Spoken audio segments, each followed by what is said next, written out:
এখানে মূল বিষয়গুলো শ্রমিকদা আমাকে দায়িত্ব দিয়েছেন, আমি বলবো। আমি প্রথমে সভাপতিকে বলবো, তিনি একটু বলে তারপরে আমাকে দিন। না, যা বলার শুভেন্দু অধিকারী বলবেন, কারণ খুব তাড়াতাড়ি আছে। ও ক্যাম্পেইন থেকে উঠে এসছে, এখনই ভবানীপুর যাবে। আমরা এখানে দেখুন, আমরা আজকে এখানে এসেছিলাম মূলত একটি গুরুতর অভিযোগ নিয়ে, যা মাননীয় কিরণ রিজিজুজির নেতৃত্বে, পীযূষ গোয়েলজির নেতৃত্বে, ডক্টর সুকান্ত মজুমদারজির নেতৃত্বে, ওম পাঠকজির নেতৃত্বে যে সেন্ট্রাল বিজেপি ডেলিগেশন গতকাল মুখ্য নির্বাচন আধিকারিকের দপ্তরে গেছিলেন, সেইটাই আমাদের মূল পাঠ ছিল আজকের এই ডেলিগেশনে বা আমাদের মেমোরান্ডাম দেয়াতে। লিড করেছেন স্টেট প্রেসিডেন্ট অনারেবল রাজ্যসভার এমপি শ্রমিক ভট্টাচার্য।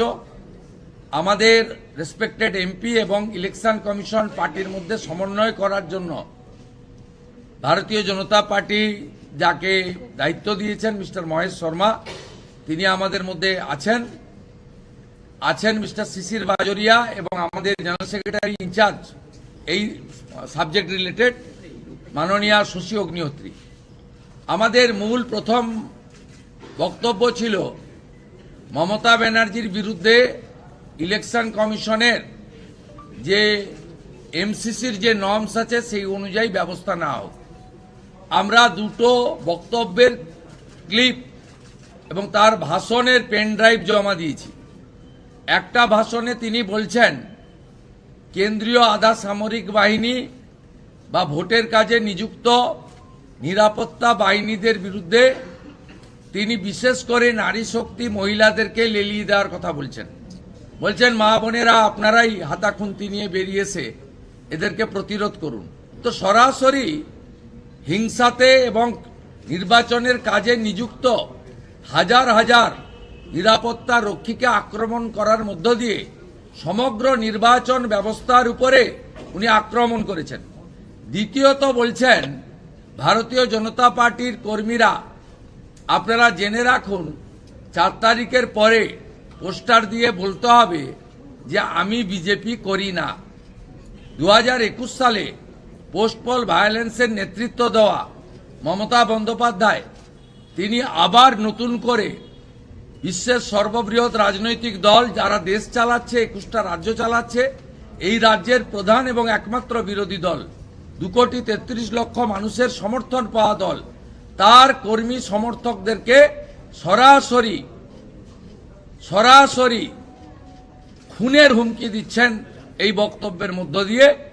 এবং মুখ্যমন্ত্রী তিনি এখনো কেয়ারটেকার হলেও মুখ্যমন্ত্রী আছেন, নির্বাচন বিধি চললেও তিনি নির্বাচিত মুখ্যমন্ত্রী আছেন, তার হাতে পুলিশ দপ্তর আছে, তাই কেন ব্যবস্থা নেওয়া হবে না?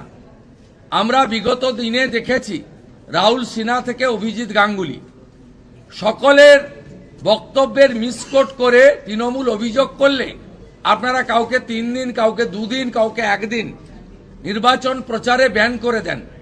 মমতা ব্যানার্জিকে কেন আপনারা ব্যান করবেন না, ব্যবস্থা নেবেন না? তিনি কি আইনের ঊর্ধ্বে? এই প্রশ্ন এবং এই অভিযোগ নিয়ে আমরা মুখ্য নির্বাচন আধিকারিক মনোজ আগরওয়ালের কাছে প্রশ্ন রেখেছি, দাবিপত্র দিয়েছি। দ্বিতীয়ত আমরা কয়েকটা বিন্দু বলেছি যে আপনি চিফ সেক্রেটারি, ডিজিপি, আপনারা কিছু অর্ডার নামাচ্ছেন, সেই অর্ডার নিচে কার্যকর হচ্ছে না।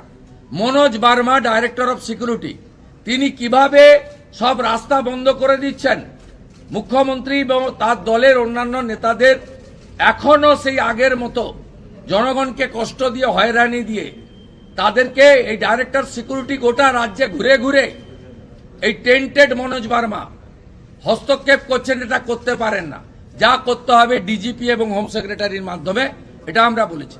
ট্রান্সফার হওয়া সত্ত্বেও জঙ্গিপুরের এসপি মেহেদি হাসান, পশ্চিম মেদিনীপুরের এসপি পলাশ ঢালি কি করে এসপি বাংলো আটকে রেখে সেখানে ইলেকশন কমিশন পাঠানো এসপির কাজে হস্তক্ষেপ করছে, এ প্রশ্ন তুলেছি। এসটিএফ এ বসে থাকা জাভেদ শামীম, আইবিতে বসে থাকা বিনীত গোয়েল কেন এখনো শ্রমিক ভট্টাচার্য, শুভেন্দু অধিকারী থেকে শুরু করে মন্ডল স্তরের বিজেপি কার্যকর্তার ফোন এবং লোকেশন ট্র্যাক করছে? সে অভিযোগ আমরা দিয়েছি, আমাদের কাছেও পাল্টা তথ্য প্রমাণ আছে। অবিলম্বে সিআইডি, এসটিএফ, আইবি এবং ডাইরেক্টর অফ সিকিউরিটিতে ইলেকশন কমিশনের হস্তক্ষেপ আমরা দাবি করেছি। এমসিসি চলাকালীন পশ্চিম মেদিনীপুর, পশ্চিম পাঁশকুড়ার বিজেপি প্রার্থী সিন্টু সেনাপতিকে সিআইডি ডাকে কিভাবে?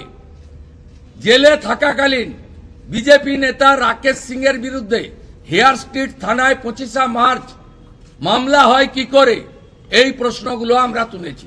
তার সাথে সাথে মাননীয় রাজ্য সভাপতি সল্টলেকে এমন 25-30 জন ভোটারের নাম দিয়েছেন যাদের অস্তিত্ব নেই, অথচ তারা 7 নম্বর ফর্ম জমা দেওয়া সত্ত্বেও ভোটার তালিকায় রয়ে গেছে। এই বিষয়ে প্রামাণ্য এবং তথ্য, একটি বিশেষ সম্প্রদায়ের ধর্মীয় আস্তানা থেকে তাদের নাম রাখা হয়েছে, সেটা ডিটেলসে ডকুমেন্ট সহ উনি 4টের সময় আপনাদের দেবেন।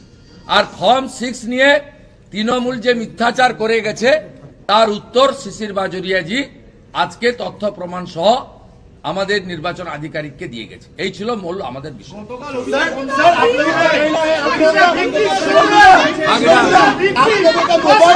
আপনাদের